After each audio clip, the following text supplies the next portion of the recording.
Alright, good evening, everyone. Hopefully all of you are doing good. Had a good day or a good evening. Gradually getting up after a long night's rest, assuming you got some rest, or getting ready to turn in for the evening. Welcome to the stream.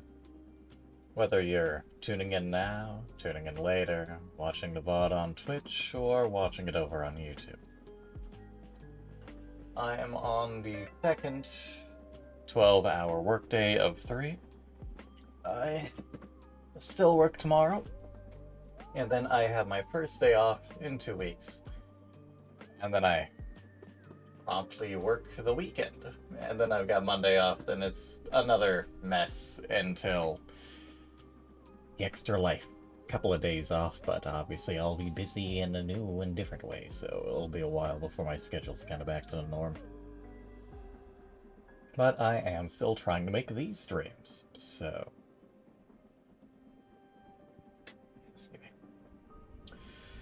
Unfortunately, while I am bereft of my move tonight, and while Lily had planned to read through The Raven, unfortunately she's not feeling up to it right now, so I'll just be doing my original plan of reading through it myself.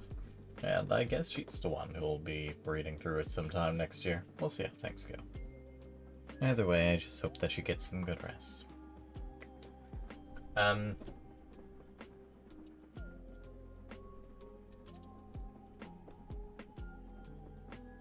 Sorry, I'm just a little daisy on top of a lot dozy, so I'm trying not to completely blank out.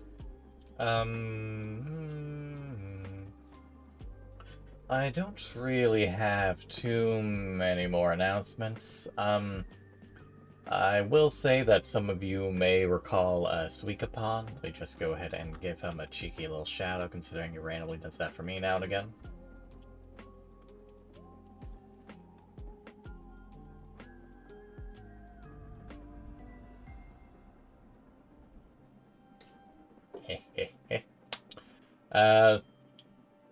I'm mainly mentioning him because his boyfriend, Fel Temp, also a adorable little moo, had his birthday today. So hopefully some of y'all can pop over at some point, maybe during Suika's next stream, and give him a hi, hello, and head pat the moo. Give him a boop for his birthday. But yeah. I was briefly able to hang out during the birthday party he had during VR chat, but obviously it was a work day, so I burned 2 of my breaks to spend some time with him. But it was nice. Good to see them. Unfortunately, Fel is still a little sick, but he's starting to get better. Don't really have any further announcements. Still haven't 100% figured out what I'm going to actually do on Halloween. So obviously that's just because I've been pretty drained. In fact, I haven't really had much time to look over what stories I'm going to read each day anyways, outside of having 1 or 2 specific ones in mind. I do still need to fill time, and a lot of these are short stories. Like short stories, if you catch my drift. And that's when some of them aren't, poems.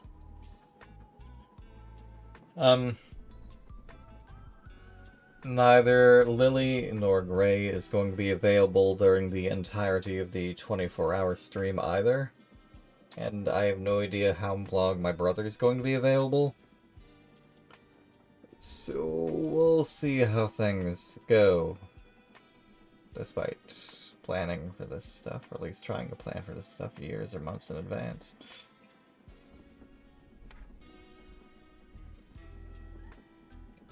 Let's go ahead and kill the music. Also, I got this little guy for this stream for obvious reasons. Look at him. Look at his little hat. Look at his little purse.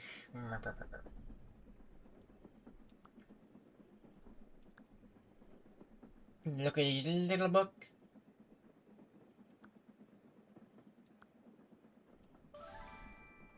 Okay. Cue up the atmosphere.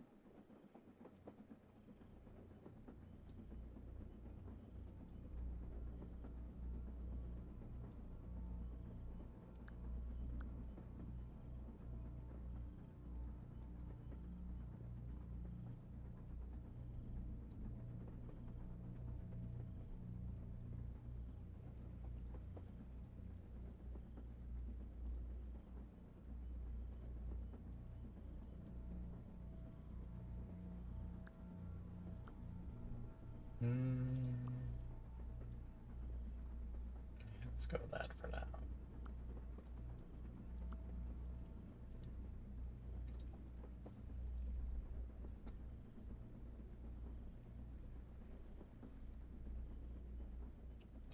I believe I shall begin with the premature burial.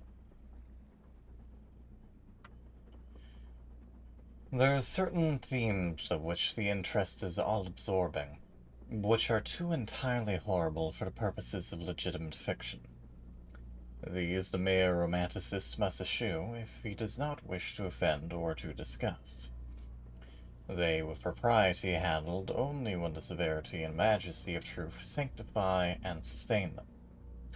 We thrill, for example, with the most intense of pleasurable pain over the accounts of the passage of the Baracina, earthquake at Lisbon, of the plague at London, of the massacre at St. Bartholomew, or of the stifling of the 123 prisoners in the black hole at Calcutta. But in these accounts, is the fact, is a reality. It is the history which excites. As inventions, we should regard them with simple abhorrence. I've mentioned some few of the more prominent and august calamities on record, but in these it is the extent, not less than the character of the calamity, which so vividly impresses the fancy.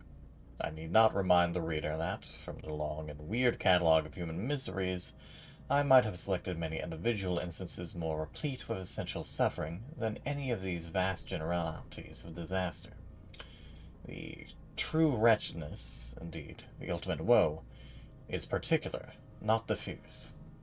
That the ghastly extremes of agony are endured by man the unit, and ever by man the mass. For this let us thank a merciful God. To be buried alive, beyond question, is the most terrific of these extremes, which has never befallen the lot of mere mortality. That it has frequently, very frequently, so fallen will scarcely be denied by those who think. The boundaries which divide life from death are at best shadowy and vague. Who shall say where one ends and where the other begins? We know that there are diseases in which occur total cessations of all the apparent functions of vitality, and yet in which these cessations are merely suspensions, properly so called. They are only temporary pauses in the incomprehensible mechanism. A certain period lapses, and some unseen mysterious principle again sets in motion the magic pinions and wizard wheels. The silver cord was not forever loosened, nor the golden bowl irreparably broken, but where, meantime, was the soul? Apart, however, from the inevitable conclusion, a priori that such causes must produce such effects, that the well-known occurrence of such cases of suspended animation must naturally give rise, now and then, to premature interments. Apart from this consideration, we have the direct testimony of medical and ordinary experience to prove that a vast number of such interments have actually taken place.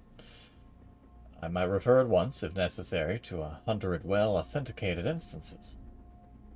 One of very remarkable character, and which the circumstances may be fresh in the memory of some of my readers, occurred not very long ago in the neighboring city of Baltimore, where it occasioned a painful, intense, and widely extended excitement. The wife of one of the most respectable citizens, a lawyer of eminence and a member of Congress, was seized with a sudden and unaccountable illness, which completely baffled the skill of her physicians. After much suffering, she died, or was supposed to die. No one suspected, indeed, or had reason to suspect, that she was not actually dead. She presented all the ordinary appearances of death. The face assumed the usual pinched and sunken outline, the lips were of the usual marble pallor, the eyes were lustreless, There was no warmth. Pulsation had ceased. For 3 days the body was preserved, unburied, during which it had acquired a stony rigidity. The funeral, in short, was hastened, on account of the rapid advance of what was supposed to be decomposition. The lady was deposited in her family vault, which, for 3 subsequent years, was undisturbed. At the expiration of this term, it was opened for the reception of a sarcophagus. But alas, fearful a shock awaited the husband, who personally threw open the door. As its portal swung outwardly back, some white-appareled object fell rattling within his arms. It was the skeleton of his wife in her yet unmolded shroud.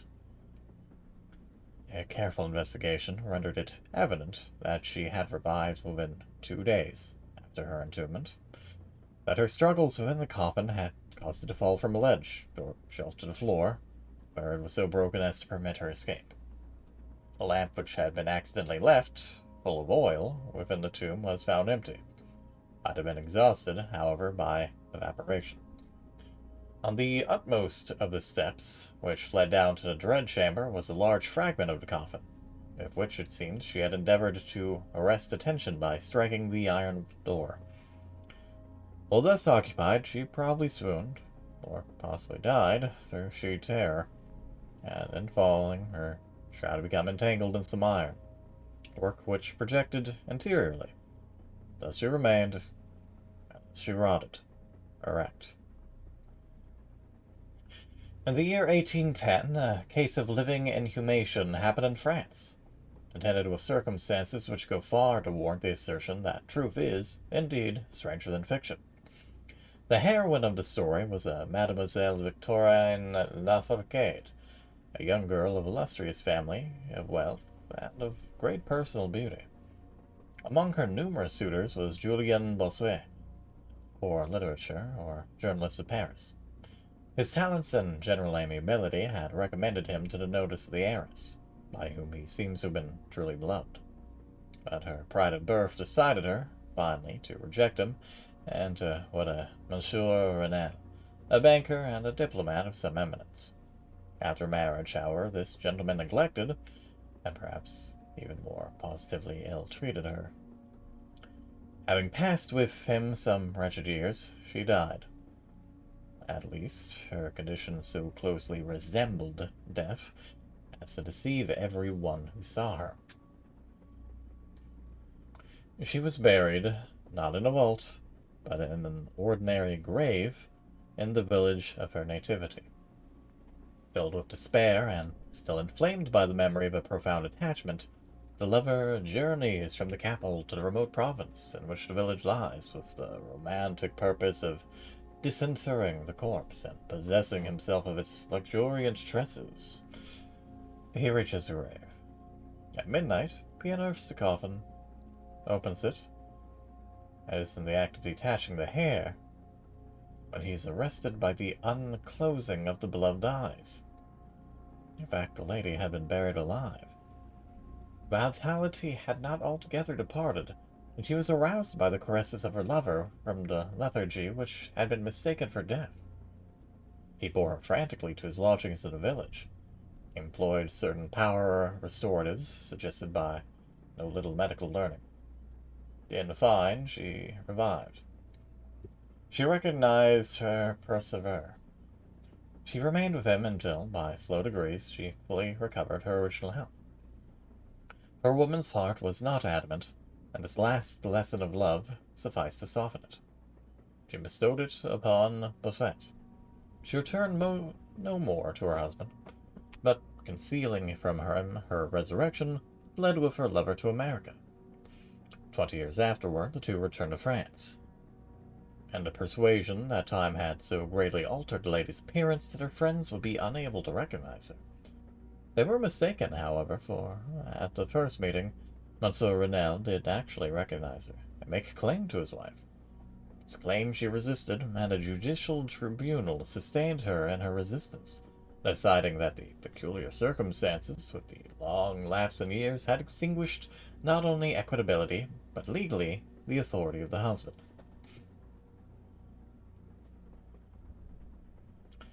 The Chirurgical Journal of Leipzig, a periodical of high authority and merit, which some American bookseller would do well to translate and republish, records in a late number a very distressing event of the character in question. An officer of artillery, a man of gigantic stature and of robust health, being thrown from an unmanageable horse, received a very severe contusion upon his head, which rendered him insensible at once. The skull was slightly fractured, but no immediate danger was apprehended. Trepanning was accomplished successfully. He was bled, and many other of the ordinary means of relief were adopted. Gradually, however, he fell into a more and more hopeless state of stupor, and finally it was thought he had died. The weather was warm, and he was buried with indecent haste in one of the public cemeteries. His funeral took place on Thursday.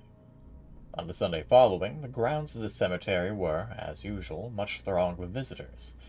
About noon, an intense excitement was created by the declaration of a peasant that while sitting upon the grave of the officer, he had distinctly felt a commotion of the earth, as if occasioned by one struggling beneath. At first little attention was paid to the man's asseveration, but his evident terror, and the dogged obstinacy with which he persisted in his story, had at length their natural effect upon the crowd. Spades were hurriedly procured, and the grave, which was shamefully shallow, was in a few minutes so far thrown open that the head of its occupant appeared. He was then seemingly dead, but he sat nearly erect within his coffin, the lid of which, in his furious struggles, he had partly uplifted. He was forthwith conveyed to the nearest hospital, and there pronounced to still be living, although in a asphytic condition.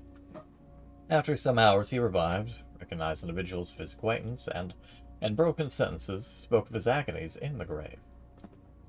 From what he related, it was clear that he must have been conscious of life for more than an hour while inhumed, or lapsing into insensibility. The grave was carelessly and loosely filled with an exceedingly porous soil, and thus some air was necessarily admitted. He heard the footsteps of the crowd overhead, and endeavored to make himself heard in turn. It was the tumult within the grounds of the cemetery, he said, which appeared to waken him from a deep sleep. But no sooner was he awake than he became fully aware of the awful horrors of his position. This patient, it is recorded, was doing well, and seemed to be in a fair way of ultimate recovery, but fell victim to the quackeries of medical experiment. The galvanic battery was applied, and he suddenly expired in one of those ecstatic paroxysms which occasionally it superinduces. The mention of the galvanic battery, nevertheless, recalls to my memory a well-known and very extraordinary case in point, where its action proved the means of restoring into animation a young attorney of London, who had been interred for 2 days. This occurred in 1831, and created at the time a very profound sensation wherever it was made the subject of converse. The patient, Mr. Edward Stapleton, had died apparently of typhus fever, accompanied with some anomalous substances which had excited the curiosity of his medical attendants. Upon his seeming decease, his friends were requested to sanction a post-mortem examination, but declined to permit it. As often happens when such refusals are made, the practitioners resolved to disinter the body and dissect it at leisure, in private. Arrangements were easily effected with some of the numerous corps of body snatchers with which London abounds, and upon the 3rd night after the funeral, the supposed corpse was unearthed from a grave 8 feet deep and deposited in the opening chamber of one of the private hospitals. An incision of some extent had been actually made in the abdomen, when the fresh and undecayed appearance of the subject suggested an application of the battery. One experiment succeeded another, and the customary effects supervened, with nothing to characterize them in any respect, except, upon 1 or 2 occasions, a more than ordinary degree of lifelikeness and the convulsive action. It grew late, the day was about to dawn, and those thought expedient at length to proceed at once to the dissection. The student, however, was especially desirous of testing a theory of his own, and insisted upon applying the battery to one of the pectoral muscles. A rough gash was made, a wire hastily brought into contact, and when the patient, with a hurried but quite unconvulsive movement, arose from the table, stepped into the middle of the floor, gazed about him uneasily for a few seconds, and then spoke. What he said was unintelligible, but words were uttered. Syllabification was distinct. Having spoken, he fell heavily to the floor. For some moments, all were paralyzed with awe. The urgency of the case soon restored them their presence of mind. It was seen that Mr. Stapleton was alive, although in a swoon. On exhibition of ether, he revived and was rapidly restored to health, and to the society of his friends, from whom, however, all knowledge of his resuscitation was withheld until a relapse was no longer to be apprehended. Their wonder, their rapturous astonishment, may be conceived. The most thrilling peculiarity of this incident, nevertheless, it is involved in what Mr. S. himself asserts. He declares that at no period was he altogether insensible, that dully and confusedly he was aware of everything which happened to him, from the moment in which he was pronounced dead by his physicians to that in which he fell swooning to the floor of the hospital. "I am alive," were the uncomprehensive words which, upon recognizing the locality of the dissection room, he had endeavored, in his extremity, to utter. It were an easy matter to multiply such histories as these, but I forbear, for indeed we have no need of such to establish the fact that premature interments occur. When we reflect how very rarely, from the nature of the case, we have it in our power to detect them, we must admit that they may occur more frequently without our cognizance. Scarcely, in truth, is a graveyard ever encroached upon, for any purpose, to any great extent, that skeletons are not found in postures which suggest the most fearful of suspicions. Fearful indeed the suspicion, but more fearful the doom. It may be asserted without hesitation that no event is so terribly well adapted to inspire the supremeness of bodily and of mental distress as is burial before death. The unendurable oppression of the lungs, the stifling fumes from the damp earth, the clinging to the death garments, the rigid embrace of the narrow house, the blackness of the absolute night, the silence like a sea that overwhelms, the unseen but palpable presence of the conqueror worm. These things, with the thoughts of the air and grass above, with memory of dear friends who would fly to save us if but informed of our fate, and with consciousness that of this fate they can never be informed, that, our hopeless portion, is that of the really dead. These considerations, I say, carry into the heart, which still palpitates, a degree of appalling and intolerable horror from which the most daring imagination must recoil. We know nothing so agonizing upon earth. We can dream of nothing half so hideous in the realms of nethermost hell. As all narratives upon this topic have an interest, nevertheless, which, through the sacred awe of the topic itself, very properly, and very peculiarly, depends upon our conviction of the truth of the matter narrated. What I have now to tell is of my own actual knowledge, of my own positive and personal experience. For several years I had been subject to attacks of a singular disorder which physicians have agreed to term catalepsy, in default of a more definitive title. Although both the immediate and predisposing cause, and even the actual diagnoses of this disease are still mysterious, its obvious and apparent character is sufficiently well understood. Its variations seem to be chiefly of degree. Sometimes the patient lies for a day only, or even for a shorter period, in a species of exaggerated lethargy. He is senseless and externally motionless, but a pulsation of the heart is still faintly perceptible. Some traces of warmth remain.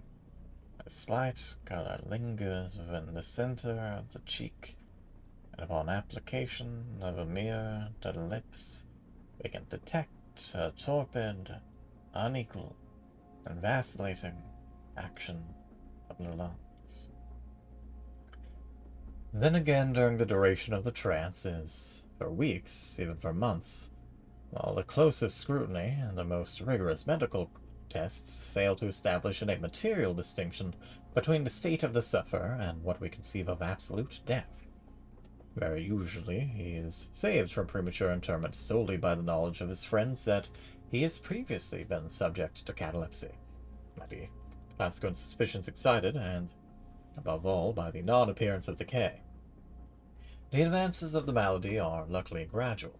The first manifestations, although marked, are unequivocal. The fits grow successively more and more distinctive and endure each for a longer term than the preceding. This lies the principal security from inhumation. The unfortunate whose first attack should be of the extreme character which is occasionally seen, would almost inevitably be consigned alive to the tomb. My own case differed in no important particular from those mentioned in medical books. Sometimes, without any apparent cause, I sank, little by little, into a condition of a hemi-syncope, or half-swoon. And in this condition, without pain, without ability to stir, or, to strictly speak, to think, but with a dull, lethargic consciousness of life, and of the presence of those surrounding me, I remained, until the crisis of the disease restored me, suddenly, to perfect sensation. At other times I was quickly and impetuously smitten. I grew sick, and numb, and chilly, and dizzy, and so fell prostrate at once. Then for weeks all was void and black and silent, and nothing became the universe. Total annihilation could be no more. These latter attacks I woke, however, with a gradation slow in proportion to the suddenness of the seizure. Just as the day dawns, the friendless and houseless beggar who roams the streets throughout the long, desolate winter night, just so tardily, just so wearily, just so cheerily, came back the light of the soul to me. Apart from the tendency to trance, however, my general health appeared to be good, nor could I perceive that it was at all affected by the one prevalent malady, unless indeed an idiosyncrasy in my ordinary sleep may be looked upon as superinduced. Upon awaking from slumber, I could never gain, at once, thorough possession of my senses, and always remained, for many minutes, in such bewilderment and perplexity. The mental faculties in general, but the memories especially, being a condition of absolute abeyance. In all that I endured, there was no physical suffering, but a moral distress and infinitude. My fancy grew charnel. I talked of worms, of tombs, and epitaphs. I was lost in the reveries of death, and the idea of premature burial held continual possession of my brain. The ghastly danger to which I was subjected haunted me day and night. In the former, the torture of meditation was excessive, and the latter supreme. A grim darkness overspread the earth, and with every horror of thought I shook as the quivering plumes upon the hearse. When nature could endure wakefulness no longer, it was with a struggle that I consented to sleep, for I shuddered to reflect that upon waking I might find myself the tenant of a grave. And when finally I sank into slumber, it was only to rush at once into a world of phantasms, above which, with vast, sable, overshadowing wing hovered predominant the one sepulchral idea. From the innumerable images of gloom which thus oppressed me in dreams, I select for record but a solitary vision. Methought I was immersed in a cataleptic trance of more than usual direction and profundity. Suddenly there came an icy hand upon my forehead, and an impatient, gibbering voice whispered the word, "Arise!" within my ear. I sat erect. The darkness was total. I could not see the figure of him who had aroused me. I could call to mind neither the period at which I had fallen into the trance, nor the locality in which I then lay.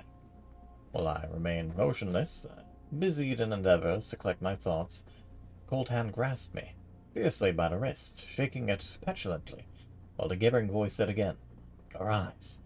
Did I not bid thee arise?" "And who," I demanded, "art thou?" "I have no name in the regions which I inhabit," replied the voice, mournfully. "I was mortal, but am fiend. I was merciless, but am pitiful. Thou dost feel that I shudder. My teeth clatter as I speak. It is not with the chilliness of the night without end. But this hideousness is insufferable. How canst thou tranquilly sleep? I cannot rest for the cry of these great agonies. These sights are more than I can bear. Get thee up. Come with me into the outer night. Let me unfold to thee the graves. Is not this a spectacle of woe? Behold. I looked, and the unseen figure, which still grasped me by the wrist, had caused to be thrown open the graves of all mankind, and from each issued the faint, phosphoric radiance of decay, so that I could see into the innermost recesses, and there view the shrouded bodies in their sad and solemn slumbers with the worm. But alas, the real sleepers were fewer, by many millions, than those who slumbered not at all. There was a feeble struggling, there was a general sad unrest, and from out the depths of the countless pits there came a melancholy rustling from the garments of the buried. Those who seemed tranquilly to repose, I saw that a vast number had changed, in a greater or lesser degree, the rigid and uneasy position in which they had originally been entombed. And a voice again said to me as I gazed, is it not a pitiful sight? But before I could find words to reply, the figure had ceased to grasp my wrist. The phosphoric lights expired, and the graves were closed with a sudden violence, while from out them arose a tumult of despairing cries, saying again, is it not, O God, is it not a very pitiful sight? Fantasies such as these, presenting themselves at night, extended their terrific influence far into my waking hours. My nerves became thoroughly unstrung, and I fell a prey to perpetual horror. I hesitated to ride, or to walk, or to indulge in any exercise that would carry me from home.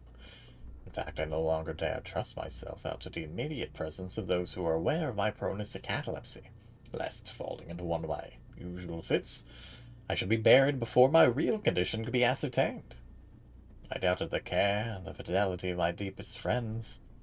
I dreaded that in some trance of more than customary duration they might be prevailed upon to regard me as irrecoverable.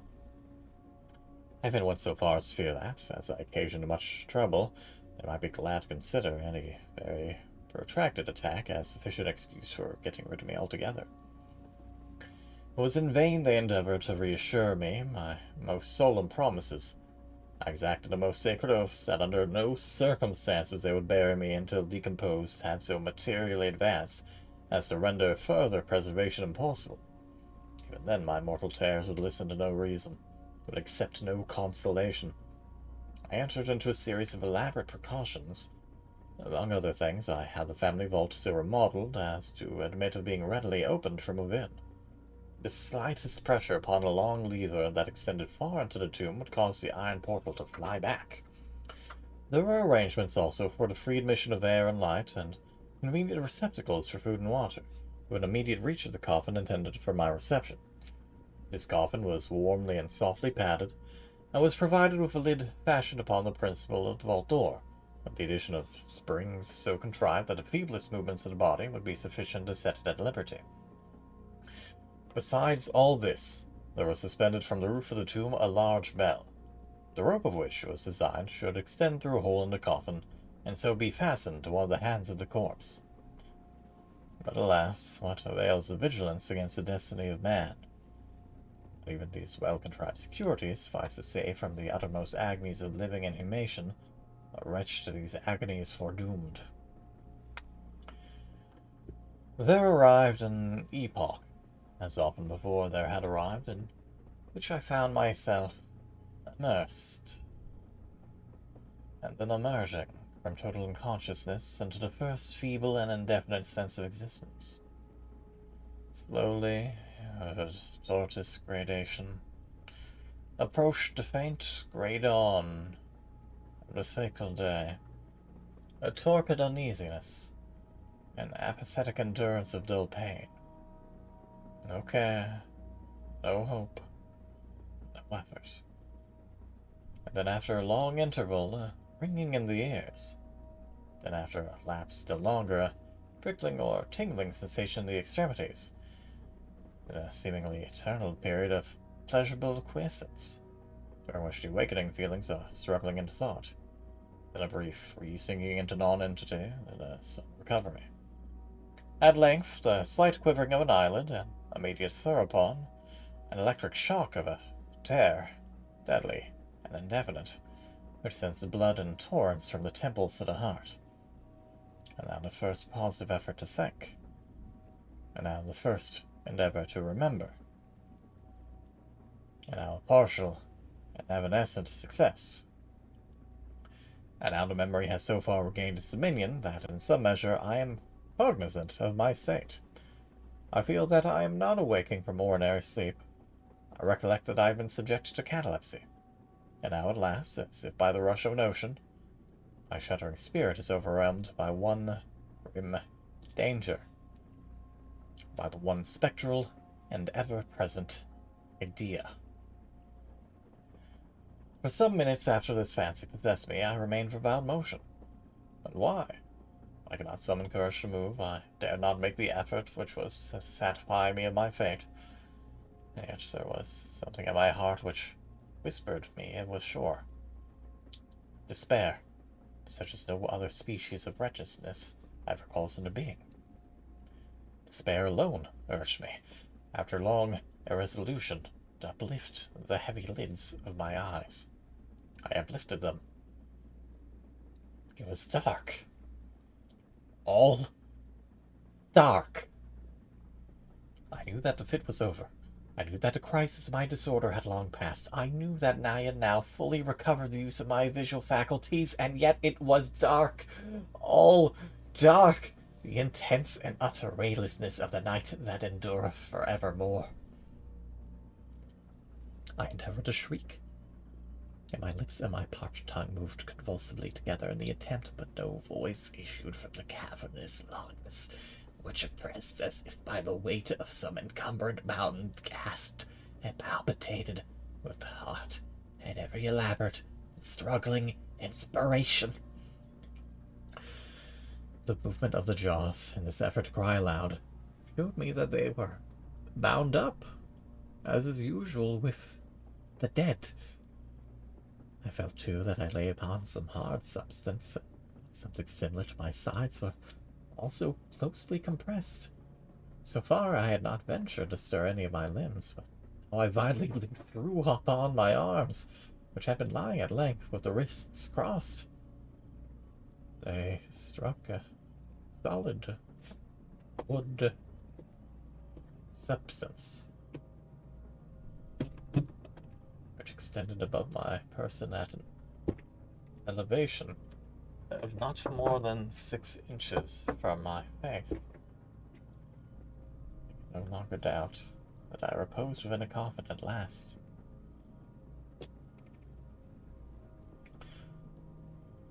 And now, amid all my infinite miseries, came sweetly the cherub Hope, or I thought of my precautions.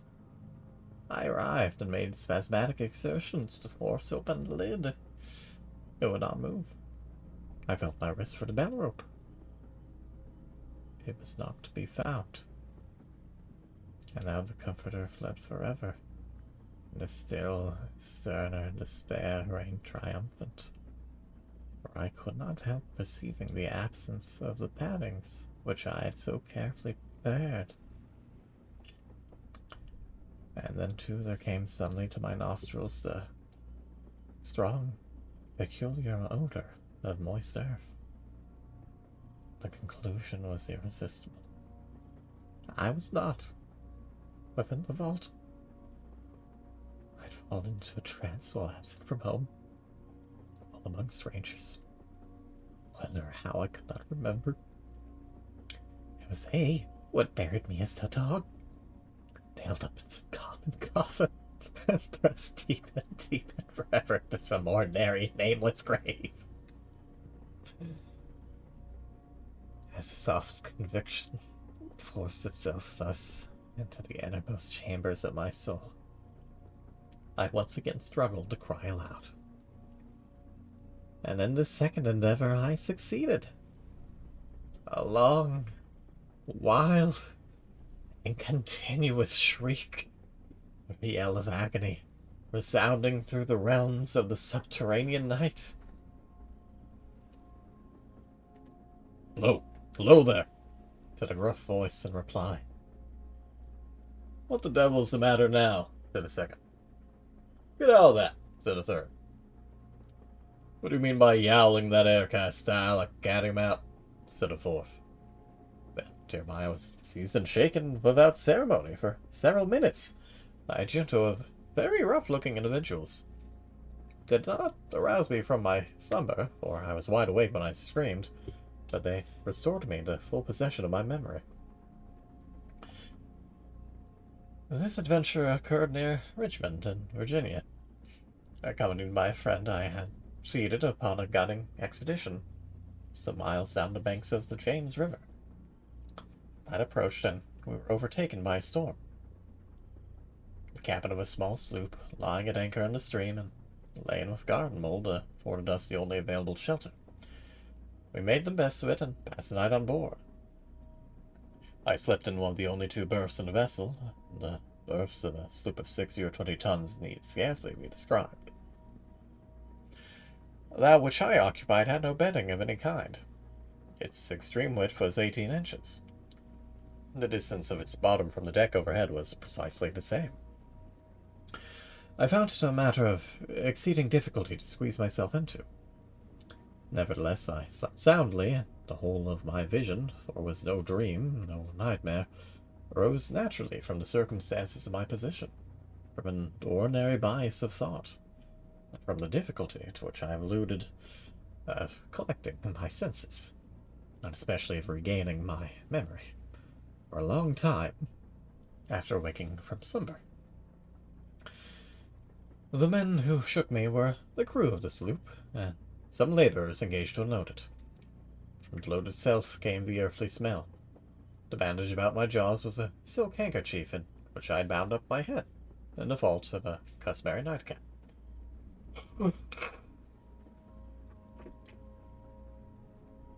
The tortures endured, however, were indubitably quite equal, for the time, to those of an actual sepulchre. They were fearful, they were inconceivably hideous, but out of evil proceeding good, for the very excess wrought in my spirit, an inevitable revulsion.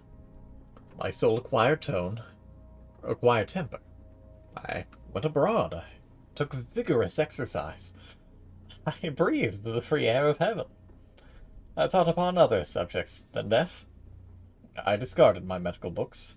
Bouchon I burned. I read no night thoughts, no fussing about churchyards, no bugaboo tales such as this. In short, I became a new man and lived a man's life. But from that memorable night I dismissed forever my charnel apprehensions, and with them vanished a cataleptic disorder, of which perhaps they had been less the consequence than the cause. There are moments when, even to the sober eye of reason, the world of our sad humanity may assume the semblance of a hell. But the imagination of man is no Carathis to explore with impunity its every cavern. Alas, the grim legion of sepulchral terrors cannot be regarded as altogether fanciful, but, like the demons in whose company Afrasiab made his voyage down the Oxus, they must sleep, or they will devour us. They must be suffered to slumber, or we perish.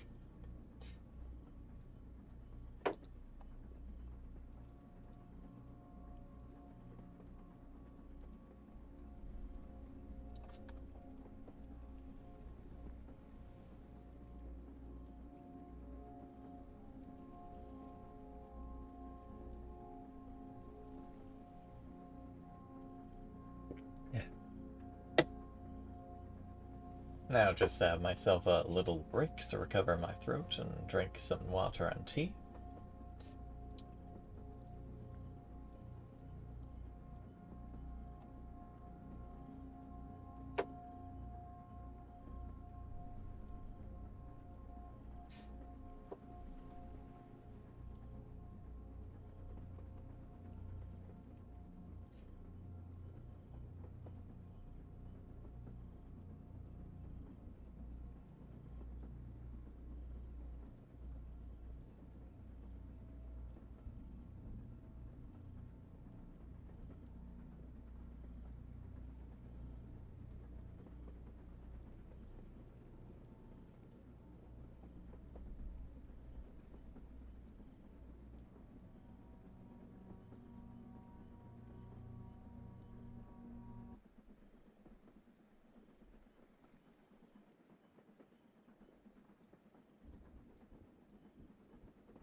Alright. On to the next story. Hopefully everyone's doing alright. My thanks to Timmy for popping in. Head back to Timmy. Squish to Timmy. Pat, pat, pat, pat, pat.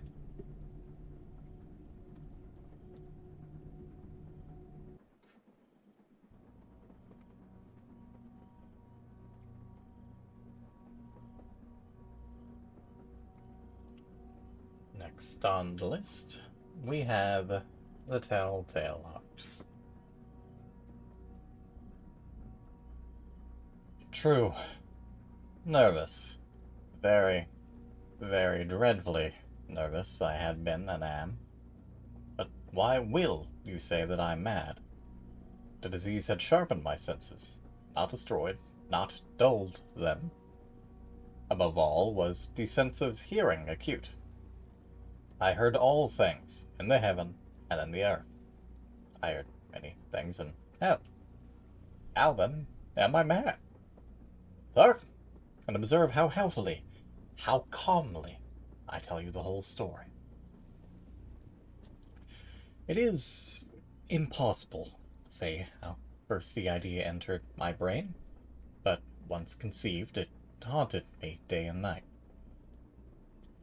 Object, there was none. Passion, there was none. I loved the old man. He had never wronged me. He had never given me insult. For his gold I had no desire. I think it was his eye. Yes, it was this. One of his eyes resembled that of a vulture. A pale blue eye, with a film over it. Whenever it fell upon me, my blood ran cold. And so by degrees, very gradually, I made up my mind to take the life of the old man, and thus rid myself of the eye forever. Now, this is a point you fancy me mad. Madmen know nothing. But you should have seen me. You should have seen how wisely I proceeded. With what caution. With what foresight. With what dissimulation I went to work. I was never kinder to the old man than during the whole week before I killed him. And every night, about midnight, I turned the latch of his door and opened it. Oh, so gently. And then, when I had made an opening sufficient for my head, I put in a dark lantern, all closed, so that no light shone out. And then I thrust in my head. You will have laughed to see how cunningly I thrust it in. I moved it slowly, very, very slowly, so that I might not disturb the old man's sleep. It took me an hour to place my whole head within the opening so far that I could see him as he lay upon his bed. Little madmen have been so wise as this. And then, when my head was well in the room, I undid the lantern cautiously. Oh, so cautiously. Cautiously. Rather indiscreet. I undid it just so much that a single ray fell upon the vulture eye. And this I did for 7 long nights. Every night, just at midnight. But I found the eye always closed, and so it was impossible to do the work. For it was not the old man who vexed me, but his evil eye. And every morning, when the day broke, I went boldly into the chamber and spoke courageously to him, calling him by name in a hearty tone, and inquiring how he had passed the night. So you see, you have been a very profound old man indeed to suspect that every night, just at 12, I looked in upon him while he slept.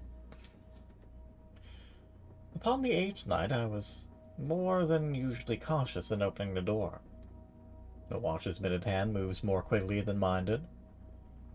Never before that night had I felt the extent of my own powers, my sagacity. I could scarcely contain my feelings of triumph. To think that there I was, opening the door little by little, and he not even to dream of my secret deeds or thoughts. I fairly chuckled at the idea, and as he heard me, for he moved on the bed suddenly, as if startled. Now, you may think that I drew back, but no, as the room were as black as pitch, with the thick darkness, for the shutters were close fastened through fear of robbers, and so I knew that he could not see the opening of the door. I kept pushing it on steadily and steadily. I had my head in and was about to open the lantern when my thumb slipped on the tin fastening. The old man sprang up in the bed, crying out, "Who's there?" I kept quite still and said nothing. For a whole hour, I did not move a muscle, and in the meantime, I did not hear him lie down. He was sitting still up in the bed, listening, just as I have done, night after night, hearkening to the death watches in the wall. Presently I heard a slight groan, and I knew it was the groan of mortal terror. It was not a groan of pain or of grief. Oh, it's the low, stifled sound that arises from the bottom of the soul when overcharged with awe. I knew the sound well. Many a night, just at midnight, when all the world slept, it has welled up from my own bosom, deepening with its dreadful echo the terrors that distracted me. I say I knew it well. I knew what the old man felt, and I pitied him, although I chuckled at heart. I knew that he had been lying awake ever since the first slight noise, when he had turned in bed. His fears had been ever since growing upon him. He had been trying to fancy them causeless, but could not. He had been saying to himself, "It's nothing but a wind in the chimney, it's only a mouse crossing the floor, or it is merely a cricket which has made a single chirp." Yes, he has been trying to comfort himself with these superstitions, but he had found all in vain. All in vain. Because death, in approaching him, had stalked with his black shadow before him and enveloped the victim.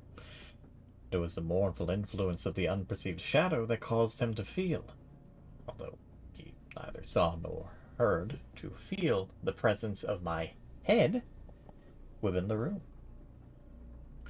When I had waited a long time, very patiently, without hearing him lie down, I resolved to open a very, very little crevice in the lantern.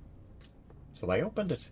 You cannot imagine how stealthily, until at length a single dim ray, like the thread of a spider, shot out from the crevice and fell upon the vulture eye. It was open, wide, wide open, and I grew furious as I gazed upon it.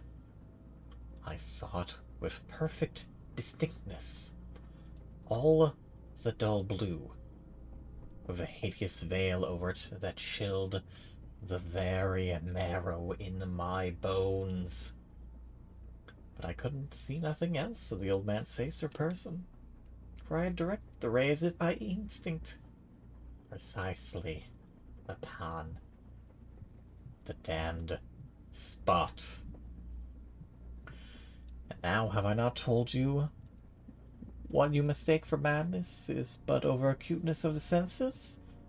Now I say there came to my ears a low, dull, quick sound, such as a watch makes when enveloped in cotton.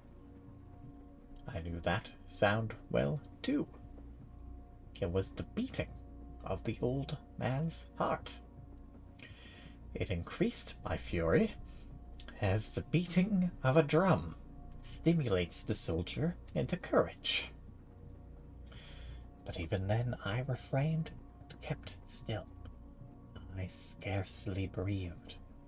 I held the lantern motionless. I tried how stealthily I could maintain the ray upon the eye. Meanwhile, the hellish tattoo of the heart increased. It grew quicker and quicker, and louder every instant. The old man's terror must have been extreme. It grew louder. I say louder every moment. Do you mark me well? I've told you that I am nervous, so I am.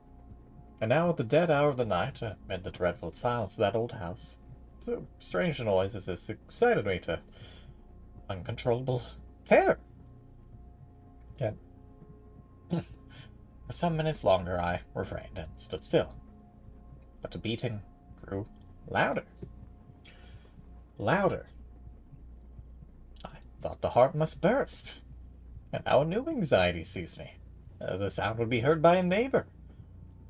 The old man's hour had come. With a loud yell, I threw open the lantern and leaped into the room. He shrieked once. Only once. In an instant, I dragged him to the floor and pulled the heavy bed over him. I then smiled gaily to find the deed so far done. But for many minutes the heart beat on with a muffled sound.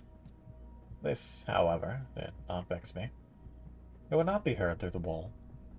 At length, it ceased. The old man was dead. I removed the bed and examined the corpse. Yes, he was stone dead.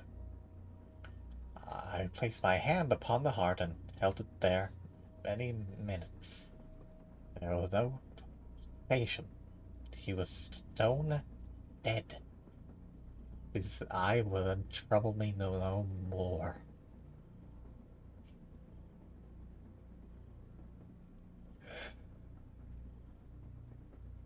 If you still think me mad, you will think so no longer when I describe the wise precautions I took for the concealment of the body.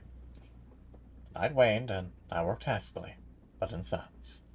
First of all, I dismembered the corpse, cut off the head and the arms and the legs. I then took up 3 planks from the flooring of the chamber, and deposited all between the scaffoldings. Then replaced the boards so cleverly, so cunningly, that no human eye, not even his, could have detected anything wrong. There was nothing to wash out, no stain of any kind, no blood spot whatsoever. I've been too wary for that. A tub had cut all, ha ha!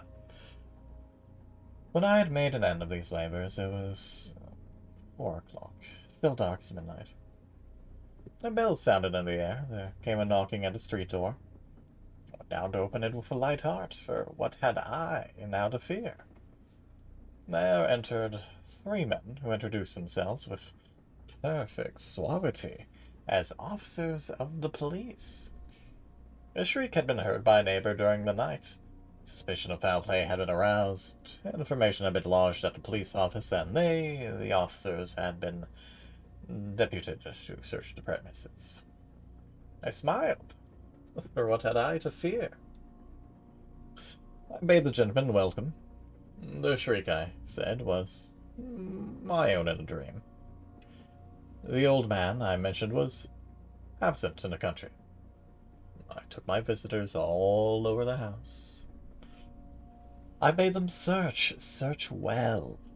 I led them at length to his chamber. I showed them his treasures, secure, undisturbed. In the enthusiasm of my confidence, I brought chairs into the room and desired them here to rest from their fatigues, while I myself, in the wild audacity of my perfect triumph, placed my own seat upon the very spot beneath which reposed the corpse of the victim.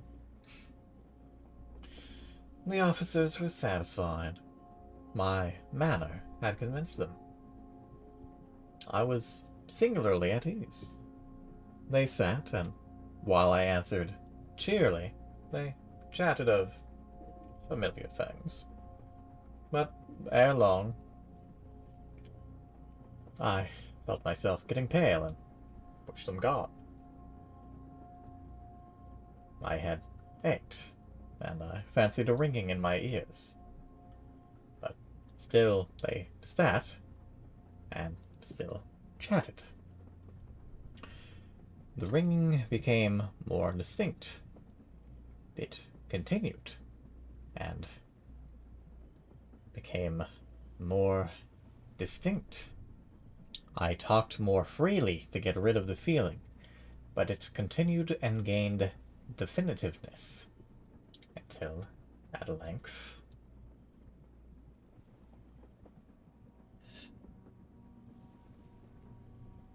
I found the voice was not within my ears. No doubt I grew very pale, but I talked more fluently and with a heightened voice. Yet the sound increased, and what could I do? It was a low, dull, quick sound, much such sound as a watch makes when enveloped in cotton.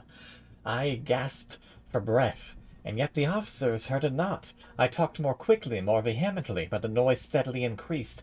I rose and argued about trifles, in a high key and with violent gesticulations, but the noise steadily increased. Why would they not be gone? I paced the floor to and fro with heavy strides, as if excited to fury by the observations of the men, but the noise steadily increased. Oh God, what could I do? I foamed, I raved, I swore, I swung the chair upon which I had been sitting and grated it upon the boards, but the noise arose over all and continually increased. It grew louder, louder, louder, and still the men chatted pleasantly and smiled. Was it possible they heard not? Almighty God, no, no, they heard. They suspected. They knew. They were making a mockery of my horror. This I thought, and this I think. But, but anything was better than this agony. Anything was more tolerable than this derision.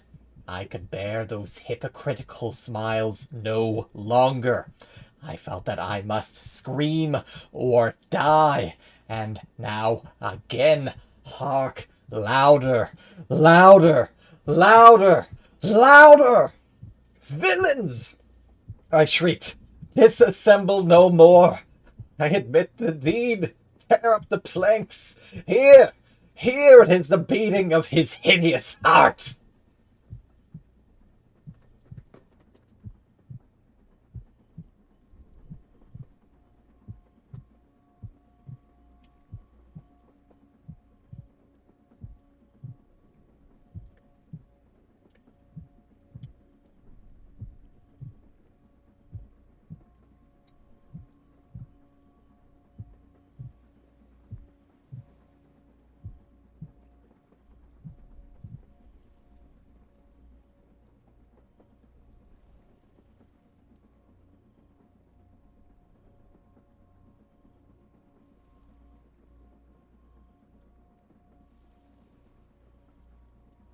That's scratching my throat a little bit.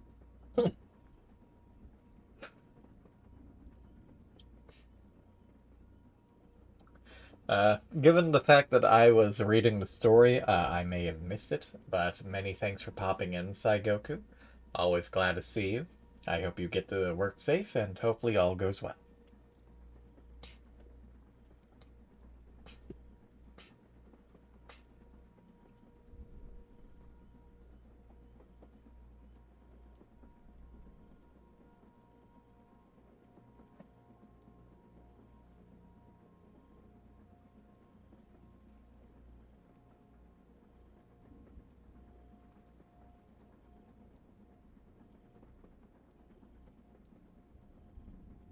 And now for another little break.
And now, for the rape.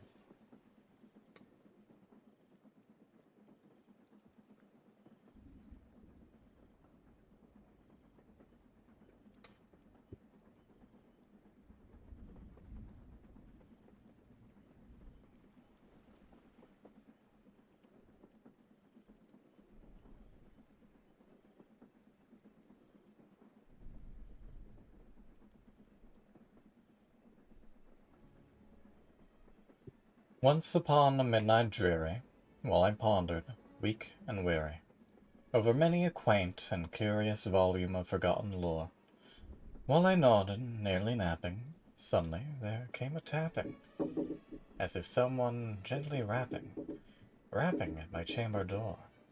"'Tis some visitor," I muttered, "tapping at my chamber door." Only this, and nothing more. Distinctly I remember it was in the bleak December, and each separate dying ember wrought its ghost upon the floor. Eagerly I wished tomorrow, vainly I had sought to borrow from my books surcease of sorrow, sorrow for the lost Lenore, or the rare and radiant maiden whom the angels named Lenore, nameless here forevermore. And a silken, sad, uncertain the rustling of each purple curtain thrilled me with fantastic terrors never felt before. So that now, to still the beating of my heart, I stood repeating, "'Tis some visitor entreating entrance at my chamber door. Some late visitor entreating entrance at my chamber door. This is it, and nothing more." Presently my soul grew stronger, hesitating then no longer. "Sir," said I, "or madam, truly your forgiveness I implore, but the fact is I was napping, and so gently you came rapping, and so faintly you came tapping at my chamber door, that I scarce was sure I heard you. Here I opened wide the door. Darkness there, and nothing more." Deep into that darkness peering, long I stood there, wondering, fearing, doubting, dreaming dreams no mortals ever dare to dream before. But the silence was unbroken, and the stillness gave no token. And the only word there spoken was the whispered word, "Lenore." This I whispered, and an echo murmured back the word, "Lenore." Merely this, and nothing more.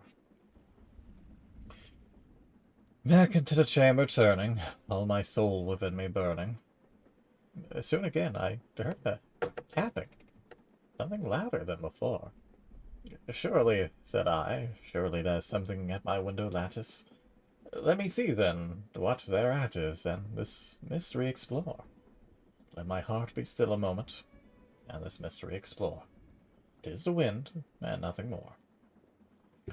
Open here I flung the shutter, when with many a flirt and flutter, in there stepped a stately raven of the saintly days of yore. Not least obeisance made he, not a minute stopped or stayed he, but with mien of lord or lady, perched above my chamber door, perched upon the bust of Pallas, just above my chamber door, perched, and sat, and nothing more. Then the ebony bird beguiling my sad fancy into smiling, by the grave and stern decorum of the countenance he wore. "Though thy crest be shorn and shaven, thou," I said, "art sure no craven, ghastly grim and ancient raven, wandering from the nightly shore. Tell me what thy lordly name is on the night's Plutonian shore." Quoth the raven, "Nevermore." Much I marvelled this ungainly fowl to hear discourse so plainly, though its answer little meaning, little relevance bore. For we cannot help agreeing that no living human being ever yet was blessed with seeing a bird above his chamber door, bird or beast upon the sculptured bust above his chamber door, with such a name as Nevermore. But the raven, sitting lonely on that placid bust, spoke only that one word, as if its soul in that one word he did outpour. Nothing farther than he uttered, not a feather than he fluttered, till I scarcely more than muttered, other friends have flown before. On the morrow he will leave me, as my hopes have flown before. Then the bird said, Nevermore. Startled at the stillness broken by reply so aptly spoken, doubtless, said I, what it utters is its only stock and store, caught from some unhappy master whom unmerciful disaster followed fast and followed faster, till his songs one burden bore, till the dirges of his hope that melancholy burden bore of never, nevermore. But the raven, still beguiling all my sad soul into smiling, straight I wheeled a cushioned seat in front of the bird of bust and door. Then upon the velvet sinking, I betook myself to linking fancy unto fancy, thinking what this ominous bird of yore, what this grim, ungainly, ghastly, gaunt, and ominous bird of yore meant in croaking nevermore. This I sat engaged in guessing, but no syllable expressing to the fowl whose fiery eyes now burned into my bosom's core. This and more I sat divining, with my head at ease reclining, on the cushion's velvet lining that lamplight gloated o'er, but whose velvet violet lining, with the lamplight gloating o'er, she shall press nevermore. Then methought the air grew denser, perfumed from an unseen censer, swung by seraphim whose footfalls tinkled on the tufted floor. Wretch, I cried, thy God hath lent thee, by these angels he hath sent thee, respite, respite and nepenthe from thy memories of Lenore. Quaff this kind nepenthe, and forget this lost Lenore. Quoth the raven, nevermore.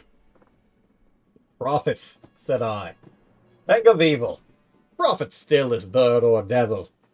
Whether tempter sent or whether tempest tossed thee here ashore, desolate yet all undaunted on this desert land enchanted, on this home by horror haunted, tell me truly, I implore, is there balm in Gilead? Tell me, I implore. Quoth the raven, nevermore. Prophet, said I, think of evil. Prophet still if bird or devil. By that heaven that bends above us, by that God we both adore, tell this soul with sorrow laden if within the distant Aidenn it shall clasp a sainted maiden whom the angels name Lenore. Clasp a rare and radiant maiden whom the angels name Lenore. Quoth the raven, nevermore. Be that our sign of parting, bird or fiend, I shrieked, upstarting. Pit thee back into the tempest and the night's Plutonian shore. Leave no black plume as a token of that lie thy soul has spoken. Leave my loneliness unbroken. Quit the bust above my door. Take thy beak from out my heart, and take thy form from my door. Quoth the raven, nevermore. And the raven, ever flitting, still is sitting, the pallid bust of Pallas just above my chamber door. And his eyes have all the seeming of a demon's that is dreaming, and the lamplight o'er him streaming throws his shadows on the floor. And my soul from out that shadow that lies floating on the floor shall be lifted evermore.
Another little break.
Alright, this next one is a bit out of pocket. I just find the concept of it rather amusing.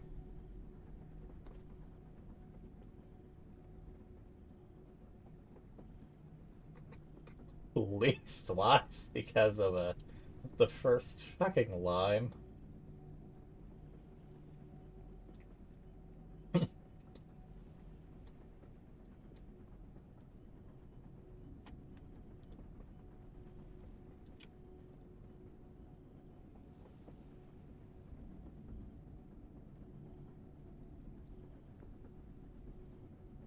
Ah, this is an actual book. Or at least it is now. Oh yeah, it's a book now. Who knew that Poe was a fucking comedy writer?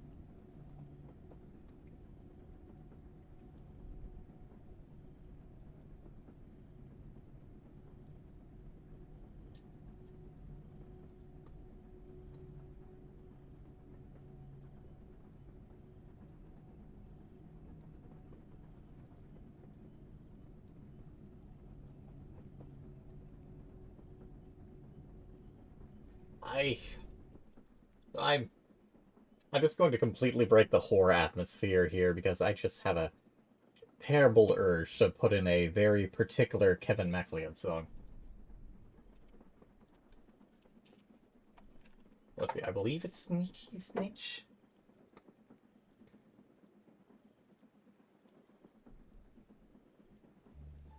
Okay, you're just gonna be suffering this for the next however long it takes to read this. I would give my apologies, but it amuses me. This is the 1002nd Tale of Scheherazade. Again, by Edgar Allan Poe. Truth is stranger than fiction. Old saying. Having had occasion lately, in the course of some Oriental investigations, to consult the tell me now is or not, a work which, like the Czar of Simeon Jochides, is scarcely known at all, even in Europe, and which has never been quoted, to my knowledge, by any American, if we except perhaps the author of the Curiosities of American Literature, having had occasion, I say, to turn over some pages of the first mentioned very remarkable work, I was not a little astonished to discover that the literary world has hitherto been strangely in error respecting the fate of the vizier's daughter Scheherazade, as that fate is depicted in the Arabian Nights, and that the denouement there given, if not altogether inaccurate, as far as it goes, is at least to blame in not having gone very much further. For full information on this interesting topic, I must refer the inquisitive reader to the Is It or Not itself. But in the meantime I shall be pardoned for giving a summary of what I there discovered. It will be remembered that in the usual version of the tales, a certain monarch, having good cause to be jealous of his queen, not only puts her to death, but makes a vow by his beard and the prophet to espouse each night the most beautiful maid in his domains, and the next morning to deliver her up to the executioner. Having fulfilled this vow for many years to the letter, and with a religious punctuality and method that conferred great credit to him as a man of devout feeling and excellent sense, he was interrupted one afternoon, no doubt at his prayers, by a visit from the Grand Vizier, to whose daughter it appears there had occurred an idea. Her name was Scheherazade, and her idea was, once you play this card, you play a second game beneath the table using half your deck. I had to make the joke, with and without the accent. Her idea was that she would either redeem the land from the depopulating tax upon its beauty, or perish, after the approved fashion of all heroines in the attempt. Accordingly, and although we do not find it to be leap year, which makes the sacrifice more meritocratic, she deputes her father, the Grand Vizier, to make an offer to the king of her hand. This hand the king eagerly accepts. He had intended to take it at all events, and had put off the matter from day to day, only through fear of the vizier, but in accepting it now he gives all parties very distinctly to understand that, Grand Vizier or no Grand Vizier, he has not the slightest design of giving up one iota of his vow or of his privileges. When therefore the fair Scheherazade insisted upon marrying the king, and did actually marry him despite her father's excellent advice not to do anything of the kind, when she would, and did, marry him, I say, will I, nil I, it was her beautiful black eyes, as thoroughly open as the nature of the case would allow. It seems, however, that this political damsel, who had been reading Machiavelli beyond doubt, had a very ingenious little plot in her mind.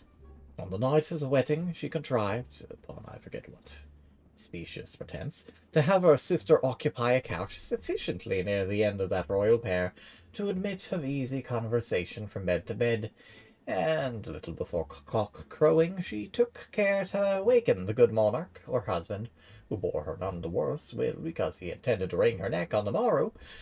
She managed to waken him, I say, although on account of a capital consciousness and an easy digestion he slept well, by the profound interest of a story about a rat and a black cat, I think, which she was narrating, all in an undertone, of course, to her sister. When the day broke, it so happened that this history was not altogether finished, and that Scheherazade, in the nature of things, could not finish it just then, since it was high time for her to get up and be bowstrung, a thing very little more pleasant than hanging, only a trifle more genteel. The king's curiosity, however, prevailing, I am sorry to say, even over his sound religious principles, induced him for this once to postpone the fulfilment of his vow until the next morning, for the purpose and with the hope of hearing that night how it fared in the end with the black cat, I think it was, and the rat. The night having arriving, however, the Lady Scheherazade not only put the finishing stroke to the black cat and the rat was blue, but before she knew what she was about, found herself deep in the eccentricities of a narration, having reference, if I'm altogether not mistaken, to a pink horse with green wings that went in a violent manner by clockwork, and was wound up with an indigo key. With this history, the king was even more profoundly interested than with the other, and as the day broke before its conclusion, notwithstanding all the queen's endeavours to get through with it in time for the bowstringing, there was again no resource but to postpone that ceremony as before, for 24 hours.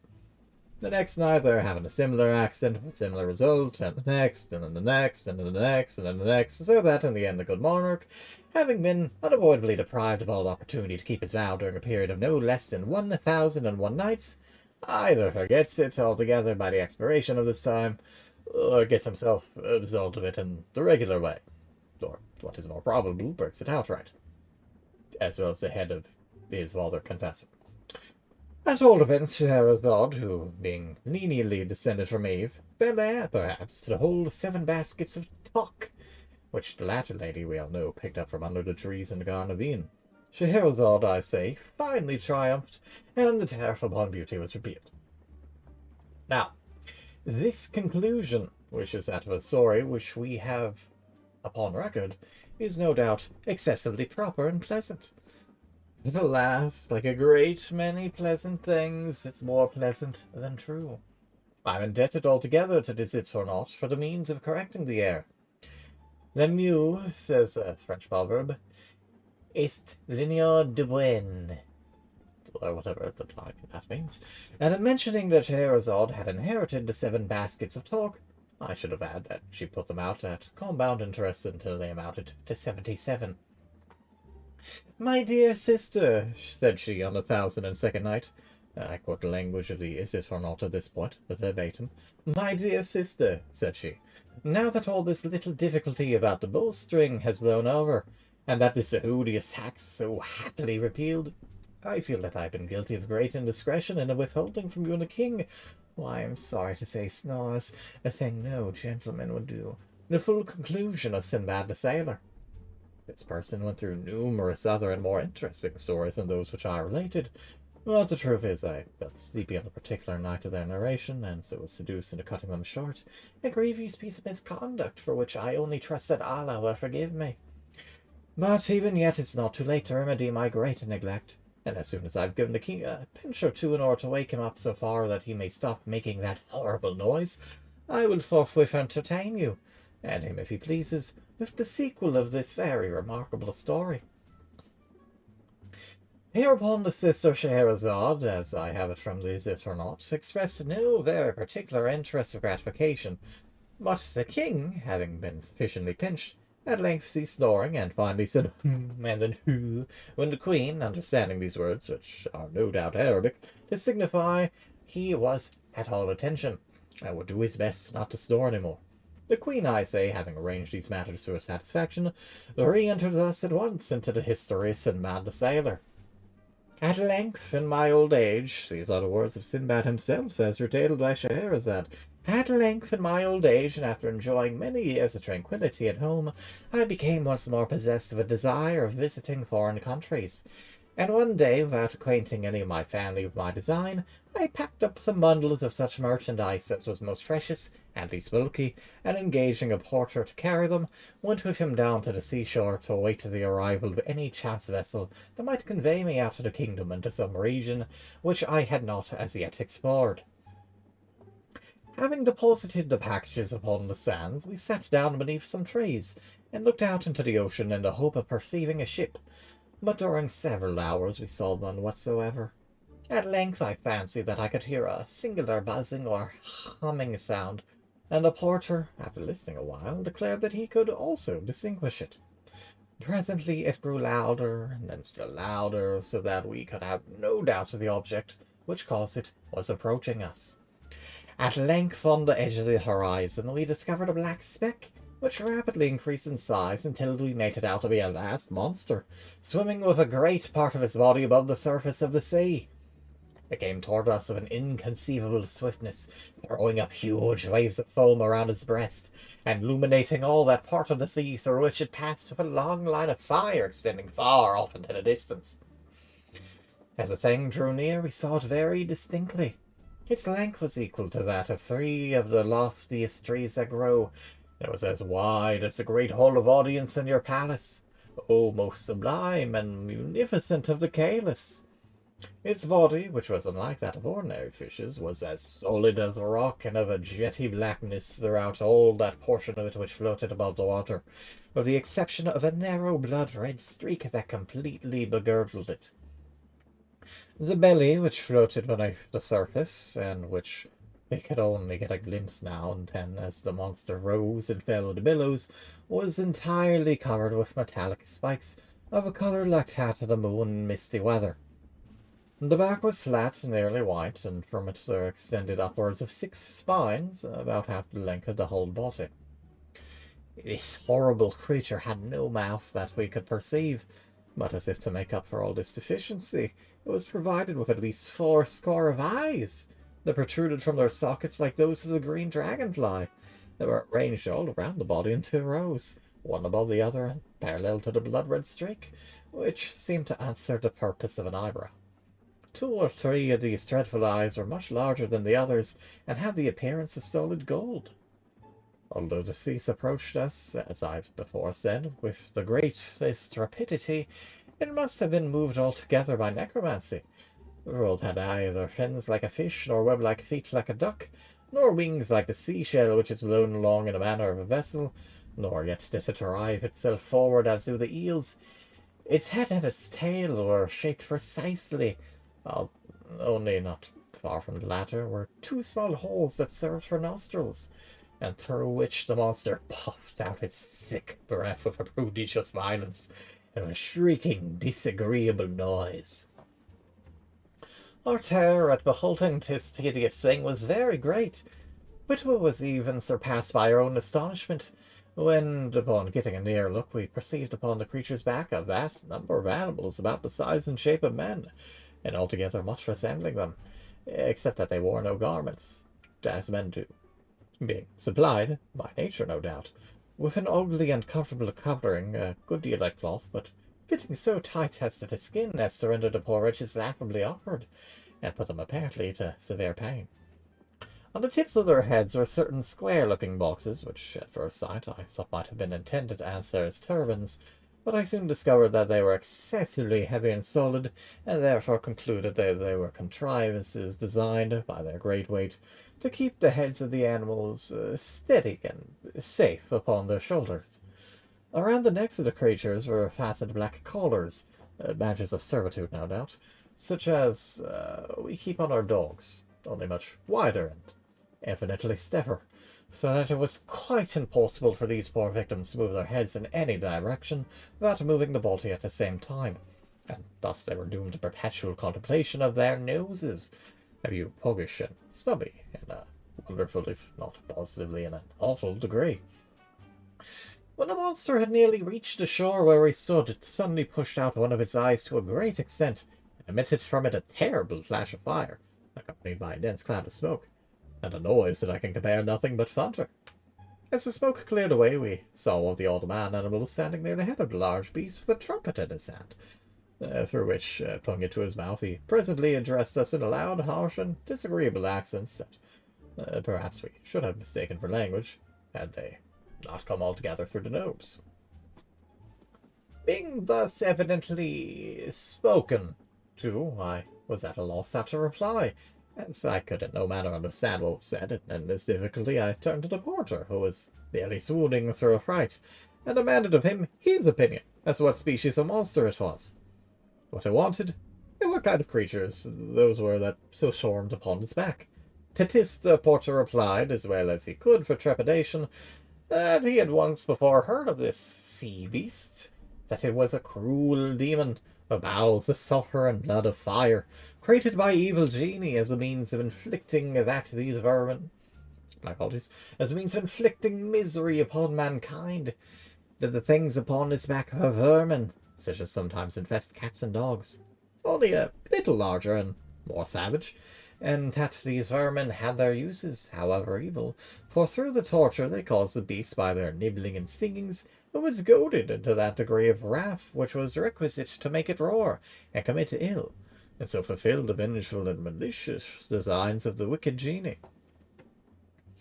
This account determined me to take to my heels, and without even once looking behind me, I ran at full speed up into the hills, while the porter ran equally fast, although nearly in an opposite direction, so that by these means he finally made his escape with my bundles, of which I have no doubt he took excellent care, although this is a point I cannot determine, as I do not remember that I ever beheld him again. For myself, I was so hotly pursued by a swarm of the men vermin, who had come to the shore in boats, that I was very soon overtaken, bound hand and foot and conveyed to the beast, which immediately swam out again into the middle of the sea. I now bitterly repented my folly in quitting a comfortable home to peril my life in such adventures as this, but regret being useless, I made the best of my condition, and exerted myself to secure the goodwill of the man animal that owned the trumpet, and who appeared to exercise authority over his fellows. I succeeded so well in this endeavour that in a few days the creature bestowed upon me various tokens of his favour, and in the end even went to the trouble of teaching me the rudiments of what it was vain enough to denominate his language, so that at length I was enabled to converse with it readily, and came to make it comprehend the ardent desire I had of seeing the world. Roshish, Goshish, Guich, Sinbad, little grunt and grumble, wish, said he to me, one day after dinner.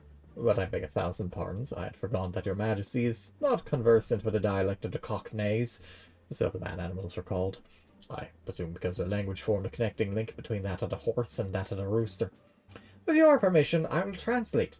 Wishy, shushy, and so forth. That is to say, I am happy to find you, my dear Sinbad, that you are really a very excellent fellow. We are now about doing a thing which is called circumnavigating the globe, and since you are so desirous to see the world, I will strain a point and give you a free passage upon back of the beast. When the Lady Scheherazade had proceeded thus far, relates this it or not, the king turned over from his left side to his right and said, "It is in fact very surprising, my dear queen, that you omitted hitherto these latter adventures of Sinbad. Do you know, I think them exceedingly entertaining and strange." The king, having thus expressed himself, we're told fair Scheherazade resumed her history of the following words. Sinbad went on in this manner with his narrative. I thanked the man-animal for his kindness, and soon found himself very much at home on the beast, which swam at a prodigious rate through the ocean, although the surface of the latter is in that part of the world by no means flat, but round like a pomegranate, so that we went, so to say, either uphill or downhill all the time. That, I think, was very singular, interrupted the king. Nevertheless, it is quite true, replied Scheherazade. I have my doubts, rejoined the king, but pray be so good as to go on with the story. I will, said the queen. The beast, continued Sinbad to the caliph, swam as I have related up and hill and down the hill and up the hill and down the hill and up the hill and down the hill, at length until we arrived at an island many hundreds of miles in circumference, but which nevertheless had been built in the middle of the sea by a colony of little things like caterpillars. Said the king. Leaving this island, said Sinbad, for Scheherazade, it must be understood, took no notice of her husband's ill-mannered ejaculation.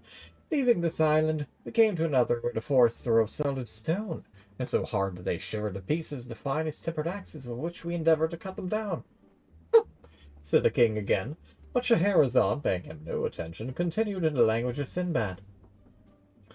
Passing beyond this last island, we reached a country where there was a cave that ran to the distance of 30 or 40 miles within the bowels of the earth, and that contained a greater number of far more spacious and more magnificent palaces than are to be found in all Damascus and Baghdad.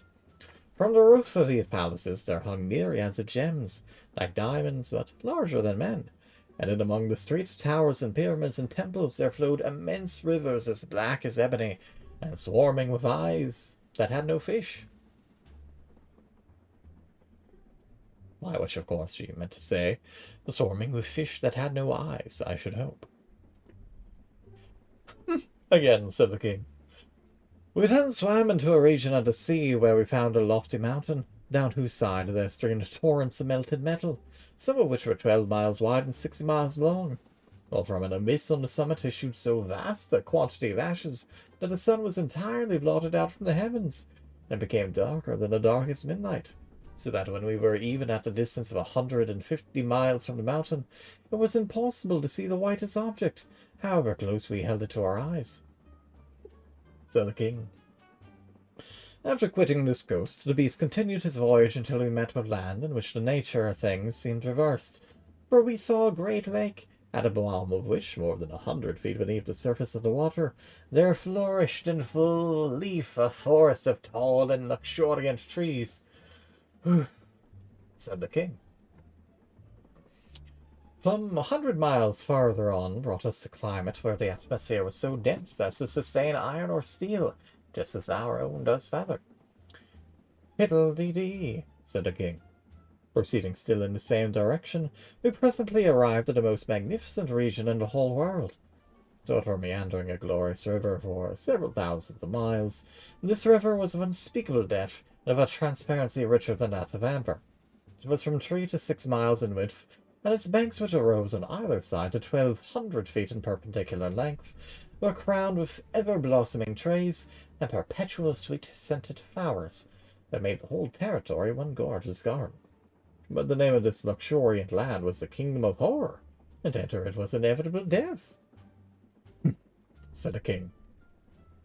We left this kingdom in great haste, and after some days came to another. We were astonished to perceive myriads of monstrous animals, with horns resembling scythes upon their heads. These hideous beasts dig for themselves vast caverns in the soil of a funnel shape, and line the sides of them with rocks, so disposed one upon the other that they fall instantly when drawn upon by other animals, thus precipitating them into the monsters' dens, where their blood is immediately sucked, and their carcasses afterwards hurled contemptuously out into an immense distance from the caverns of death, said the king. Continuing our progress, we perceived a district with vegetables that grew not upon any soil but in the air. There were others that sprang from the substance of other vegetables, others that derived their substance from the bodies of living animals, and then again there were others that glowed all over with intense fire, others that moved from place to place at pleasure. And what was still more wonderful, we discovered flowers that lived and breathed and moved their limbs at will, and had moreover the detestable passion of mankind for enslaving other creatures, and confining them in horrid and solitary prisons until the fulfillment of appointed tasks. Pshaw, said the king. Quitting this land, we soon arrived at another, in which the bees and birds are mathematicians of such genius and erudition that they give daily instructions in the science of geometry to the wise men of the empire. The king of the place having offered a reward for the solution of 2 very difficult problems, they were solved upon the spot, the one by the bees and the other by the birds, but the king keeping their solution a secret. It was only after the most profound researches and labour, and the writing of an infinity of big books, during a long series of years, that the men mathematicians at length arrived at an identical solutions, which had been given upon the spot by the bees and by the birds. Oh my, said the king. We had scarcely lost sight of this empire when we found ourselves close upon another, from whose shores there flew over our heads a flock of fowls a mile in breadth, 240 miles wide, so that, although they flew a mile during every minute, it required no less than 4 hours for the whole flock to pass over us, in which there were several millions of fowl. Oh, pho, said the king. No sooner had we rid of these birds, which occasioned us great annoyance, than we were terrified by the appearance of a fowl of another kind, and infinitely larger than even the rocks which I met in my former voyages. It was bigger than the biggest of the domes of the Saraglio, oh, most munificent of caliphs. This terrible fowl had no head that we could perceive, but was fashioned entirely of belly, which is of prodigious fatness and roundness, of a soft-looking substance, smooth and shining, and striped with various colours. In its talons the monster was bearing away to its eyrie in the mountains, a house from which it had knocked off the roof, and in the interior of which we distinctly saw human beings, who beyond doubt were in a state of frightful despair at the horrible fate which awaited them. We shouted with all our might in the hope of frightening the bird into letting go of its prey, but it merely gave a snort or puff, as if of rage, and let fall upon our heads a heavy sack which proved to be filled with sand. "Stop," said the king. It was just after this adventure that we encountered a continent of immense extent and prodigious solidity, but which nevertheless was supported entirely upon the back of a sky-blue cow that had no fewer than 400 horns. "That now, I believe," said the king, "because I've read something of the kind before in a book." Of course you did.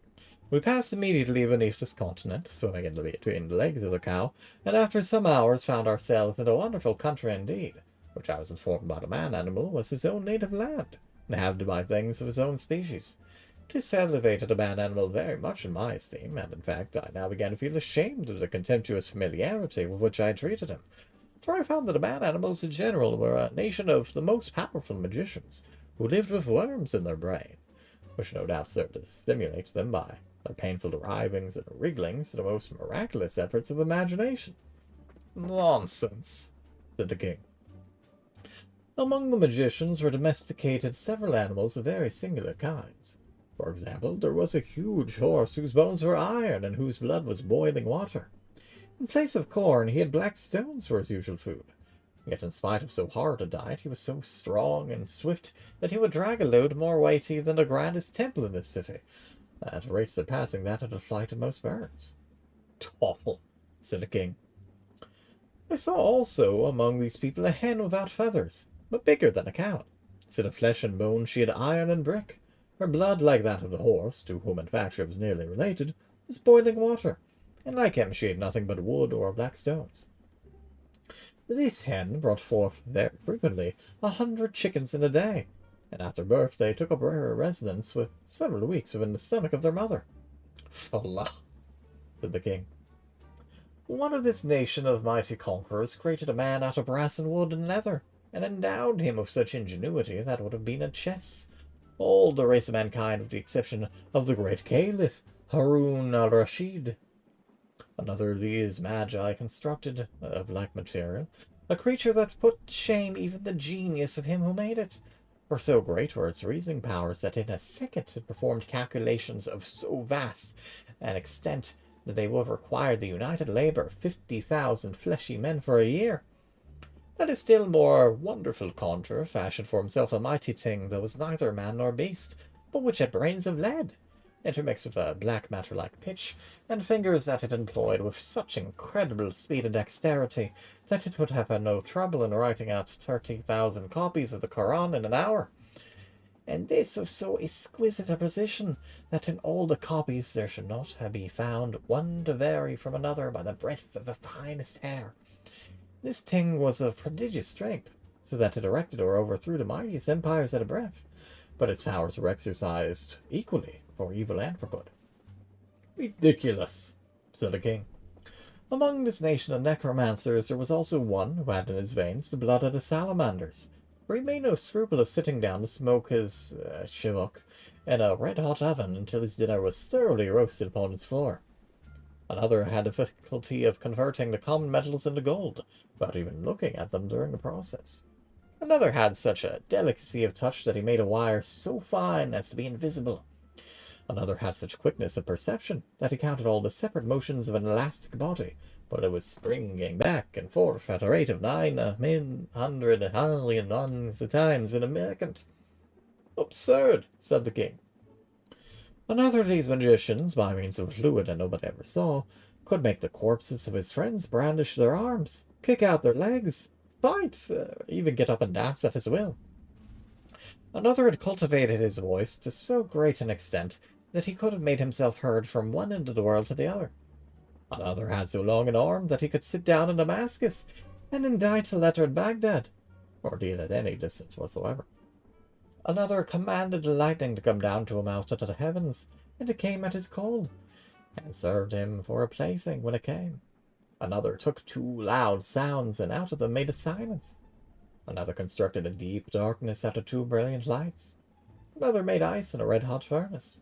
Another directed the sun to paint his portrait, and the sun did. Another took this luminary with the moon and planets, and having persuaded them with scrupulous accuracy, probed into their depths, and found out the solidarity of the substance of which they were made. But the whole nation is, indeed, of so surprising a necromantic ability, that not even their infants, nor their commonest cats and dogs, have any difficulty in seeing objects that do not exist at all, or that for 20 millions of years before the birth of the nation itself have been blotted out from the face of creation. Preposterous, said the king. The wives and daughters of these incomparable great and wise magi, continued Scheherazade, without being in any manner disturbed by these frequent and most ungentlemanly interruptions on the part of her husband, the wives and daughters of these eminent conjurers are everything that is accomplished and refined, and would be everything that is interesting and beautiful, but for an unhappy fatality that besets them, and from which not even the miraculous powers of their husbands and fathers has hitherto been adequate to save. Some fatalities come in certain shapes, and some in others, but this of which I speak has come in the shape of a crochet. A what? Said the king. A crochet, said Scheherazade. One of the evil genii who are perpetually upon the watch to inflict it has put it into the heads of these accomplished ladies that a thing which we describe as personal beauty consists altogether in the protuberance of the region which lies not very far below the small of the back. Perfection of loveliness, they say, is in the direct ratio of the extent of this lump. Having been so long possessed of this idea, and bolsters being cheap in that country, the days have long gone by since it was possible to distinguish a woman from a dromedary. Stop, said the king. I can't stand that, and I won't. You've already given me a dreadful headache with your lies. The day, too, I perceive, is beginning to break. How long have we been married? My consciousness is going to be troublesome again. And then that dromedary touch.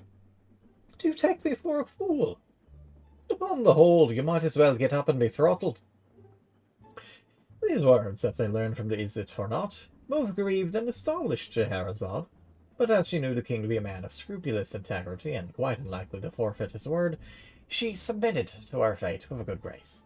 She derived, however, great consolation, during the tightening of the bowstring, from the reflection that much of the history remained still untold, and that the petulance of her brute of a husband had reaped for him a most righteous reward in depriving him of many inconceivable adventures.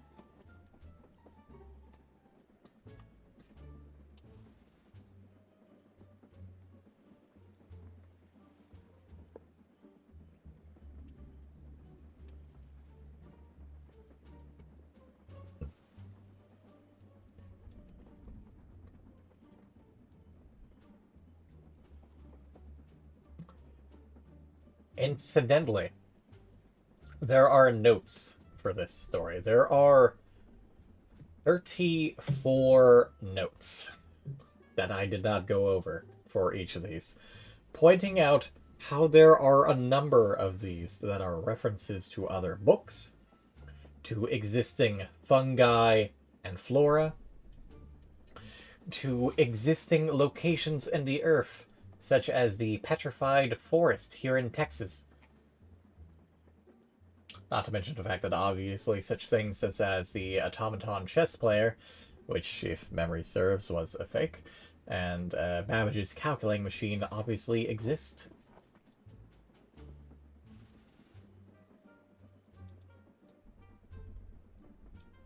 at any rate. Uh, yeah, that kind of breaks up the whole horror aspect, but it was fun to read through that nonsense. And it's just a little nice way to break away from things after 3 nights of spooky stories. With that, I shall end the evening, though.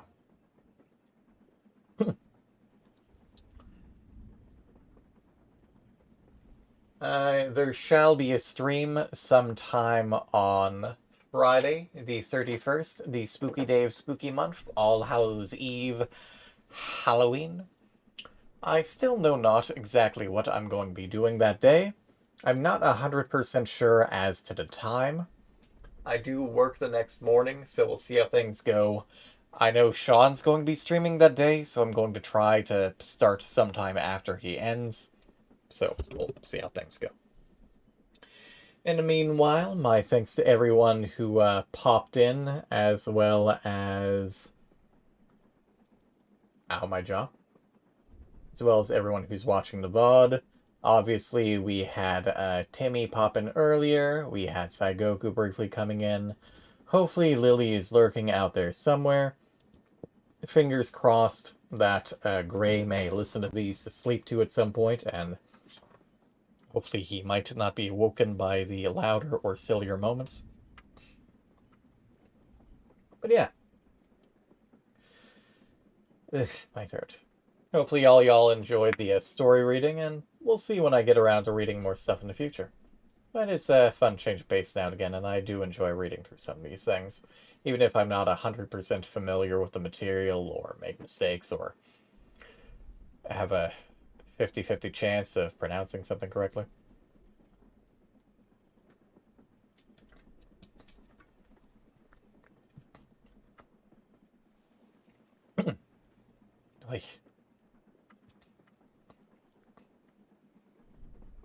And yeah, with all that out of the way, good night, everybody.